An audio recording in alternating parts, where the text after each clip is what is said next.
పరలోక భవనాన్ని ఈడ్చుకొచ్చి గదిలో మార్చి మళ్ళీ కట్టారో ఏమో మాయజాలము తెలుసు మంత్రగారడి తెలుసు రెంటి కన్న ఇది ఇంకోటేమో నీలాకాశం నేలాకొస్తే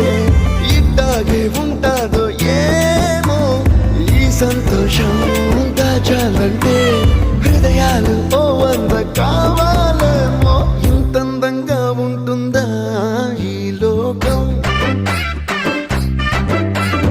ఇన్నాళ్ళు ఈ మనసుకి తెలియాలేదే పాపం